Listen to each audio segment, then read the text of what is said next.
Hello and welcome to this week's Olsem Wanem episode. I'm Florence John Duo.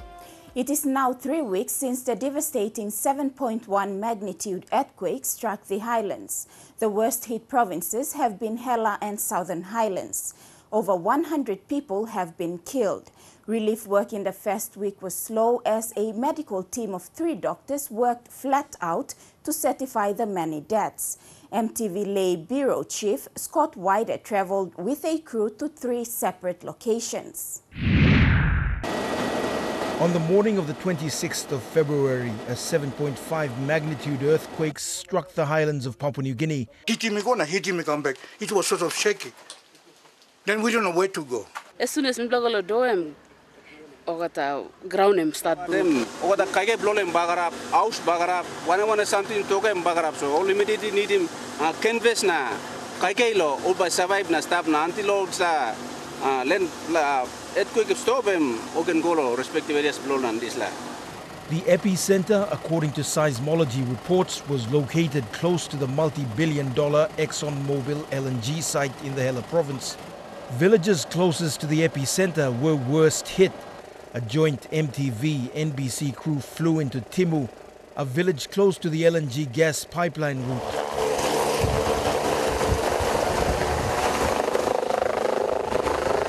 People yet me plus how we stable this place.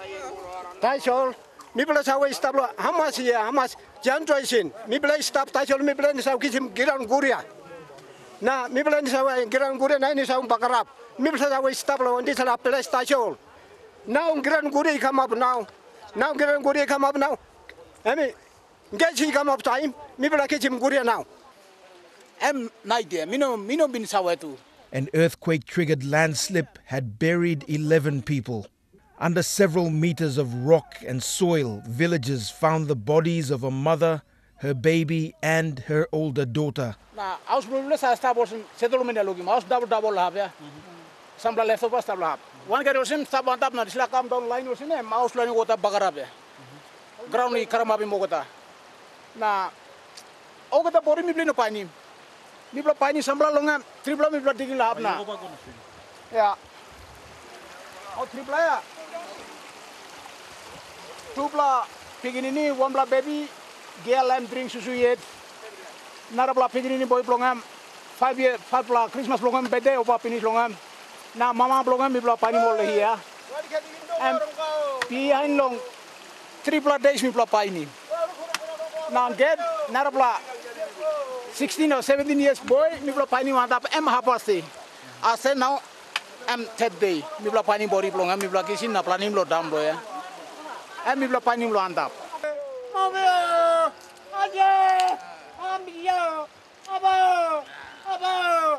As the older men mourned the loss of their family members and their inability to find the bodies, a boy plants flowers on the landslip.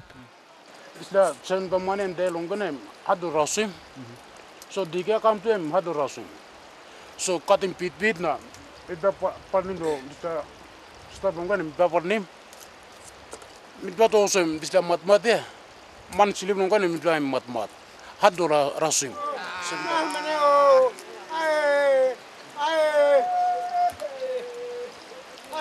Okay, Mrs. Toksalo one of team blakam. Me one them me bla doctor blo Tari Provincial Hospital, Tari Provincial Health Authority. In Hela, the task of counting the dead was done by a medical team of 3, led by Dr. Tana Kiak. So to side mountain one time you know safe because ground will come down. You sleep tamlo. Anytime not gure come babla go to sim bagarap so need stop. Family Toksawa lol. Also, we need to go on the safe place. You mean no clear, but you must hurry up. You mean no gonna wait because like ground checks again come up yet. I'm not sure. Reports long all 11 blood deaths, confirmed deaths. We play issue death certificates. Also landslide been karma be more long. So now we play it talks out long awesome. By look at some of the frequent chopper becoming so we talk out long can straight him helipad lo backside. I think basically what we working. At the moment we don't know identify very serious injured people here. We need lo karim glausik most of the people all stay on only all right. Just the laws, instant death long is just recording that's issue him death certificate. As the death toll climbed to 36 within the first week, more information trickled in from far-flung regions of the Hela province. The district administrator of Como Magarima, Johnson Tiki, reported that the decomposing bodies of a woman and 2 children had been discovered. Several kilometers away over difficult terrain, another group of victims are counting their losses. Villagers from Fao and Aya spent at least a day walking from their destroyed homes to Huya Mission Station, where an airstrip, school and church are located. So inside the Aya wood, I get a 4 village. Inside the Popole wood, it had a 4 village. But and then 11 blah, 6 blah, actually 11 blah marine day, but 6 blah belong Popole wood, and 5 blah belong Aya wood. And then whole village destroyed. Whole village destroyed. Many, I think, two people been paralyzed or Salim Golmalhakin house through MAF. And then Saksa garden, pig, garden, whole village, Wanem, church, white post, everything got destroyed. This is the closest area in the earthquake zone that seemed stable enough for the people to gather. At Fao and Aya, 12 people died. From Huya village, the damage is evident. The hamlets are hidden from sight, buried under soil that slipped from the mountainsides. None of the dead were recovered. 3 weeks ago, when they gathered, they had no food and water. Slowly, relief operations are picking up pace. The government is now looking at improving PNG's disaster management systems, but the plan will involve significant funding and planning. Those in the system believe a central command needs to be created to cater for future disasters. Scott Waide with more when we return after the break.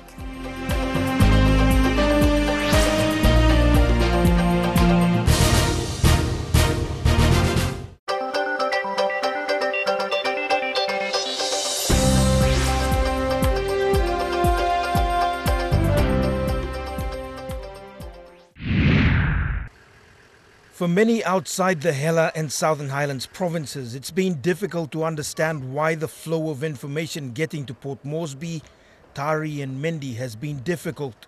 Many of the roads leading out of the main centres were cut off. The terrain is too difficult for people to get to main centres from their villages. Me come out here, me stand up big morning yet, so me sing out to work around Marina, me look into the house and Punan finish time. And me no been looking. I'm thinking something must come up now. Same time, Ogra Manmeri, the walker sing out to go come now. I am at same time guess too. Big block fire get up again. Me sing out to more people not to guess fire now. Main buildings. Southern Highlands Provincial Administrator Thomas Elu set up a command centre days after the quake struck, but the resources he required to transport relief supplies to the villages didn't come as quickly as he needed. The road networks, particularly up Kutubu Way, Nipa Kutubu Way has been severely affected. So that has, so from the assessment so far, from the reports that we've been receiving throughout the districts, Nipa Kutubu area has been, the most hard hit. Compared to, and of course followed by Mendi Munu, compared to the eastern end of the province. So most of the casualties are experienced from the Nipakutubu area. In Mendi, the School of Nursing suffered one of the biggest hits, its classrooms severely damaged by the quake.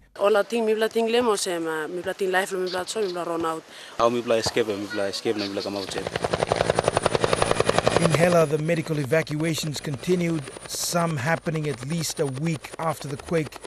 Each rescue conducted after information trickled in from remote villages. At this village in Como Magarima district, the injured got help about a week after the initial quake. People union die. 6 blood accident.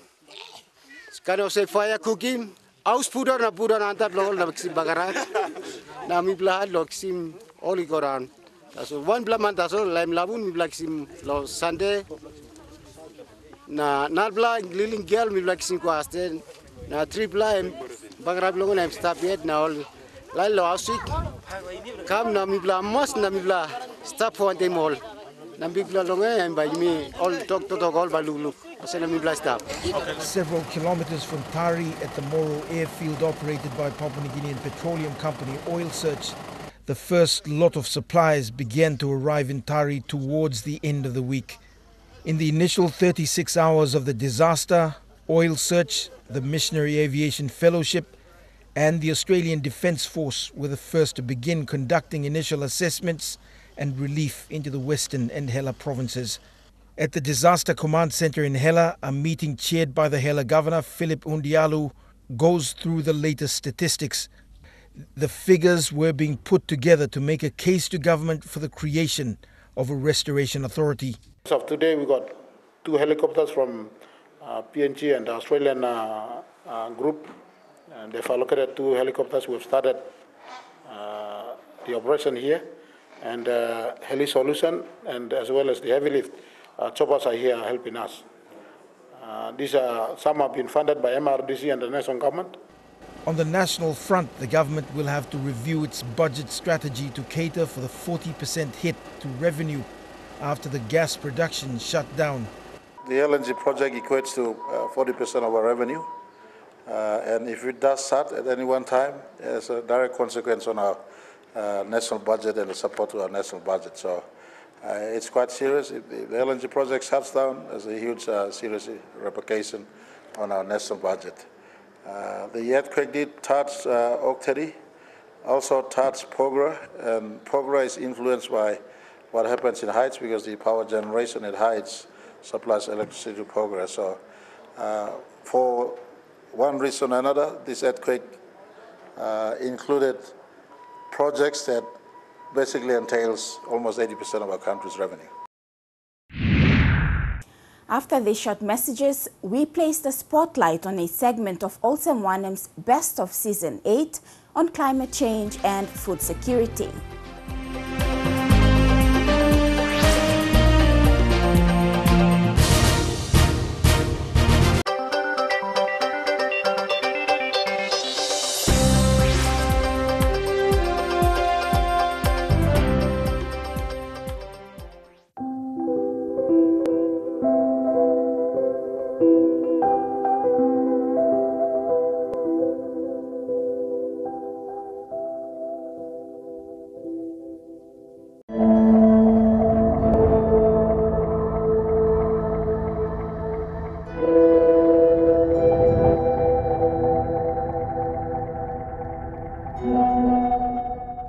Climate change is real and is the greatest environmental challenge facing the world today. It is having a significant impact on the food security in many countries, including Papua New Guinea. Papua New Guinea is vulnerable and will continue to be when it comes to climate change and food security.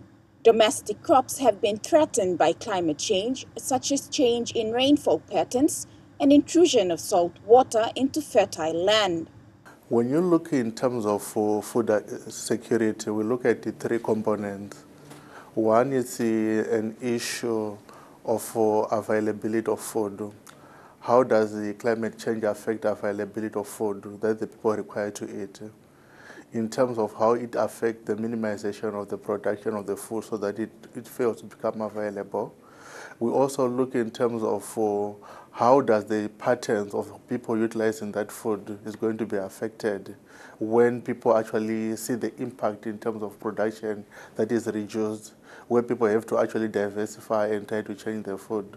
So when you look in terms of the area of the availability of food, climate change can actually affect the supply chain, because the food is actually minimum on the market or it's no longer available. And then it minimizes the food that is available.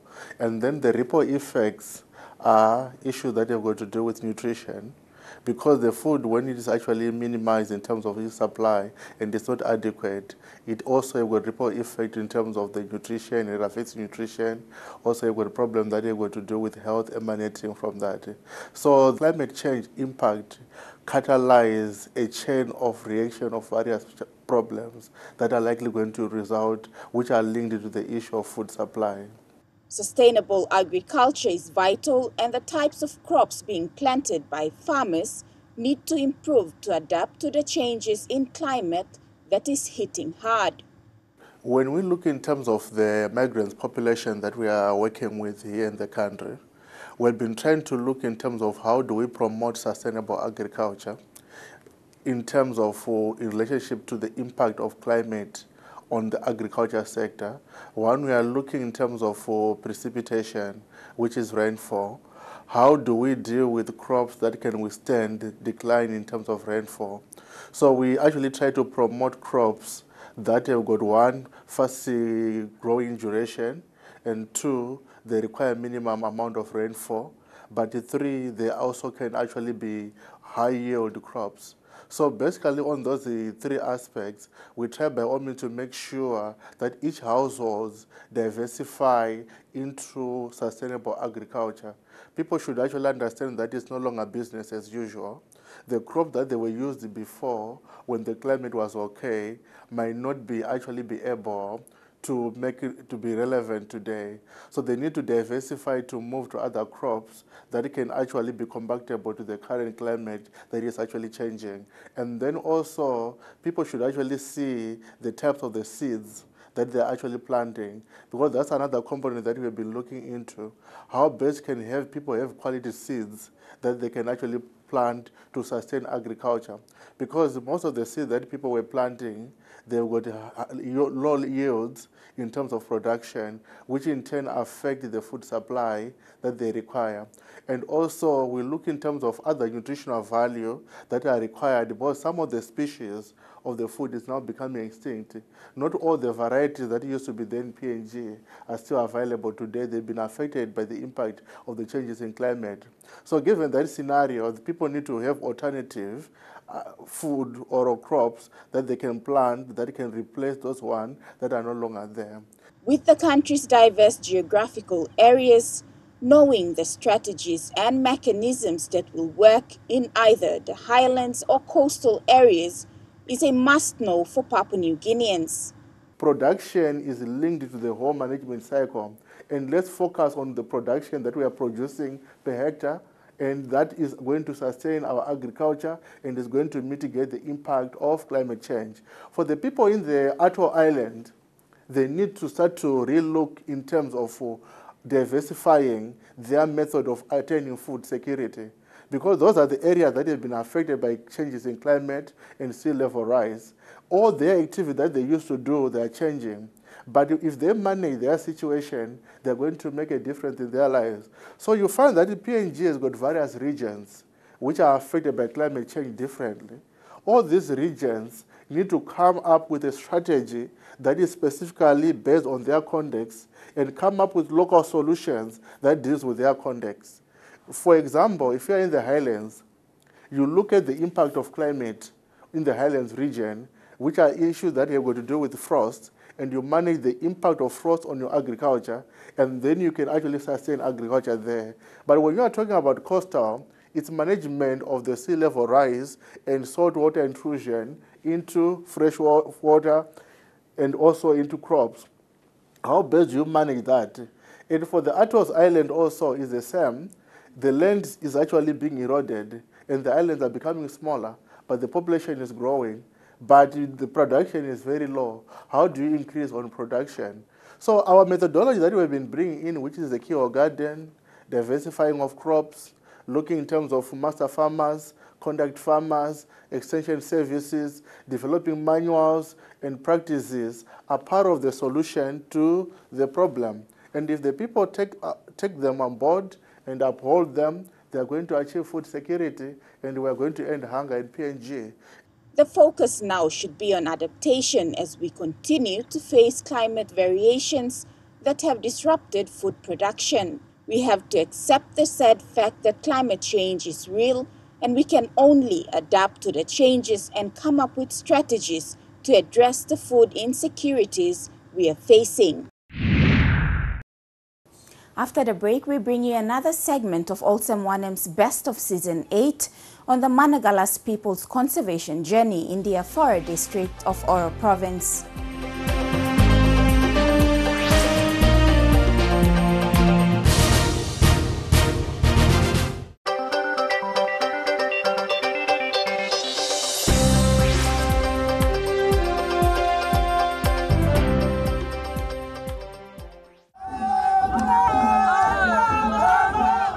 Papua New Guinea holds some of the world's most concentrated biodiversity.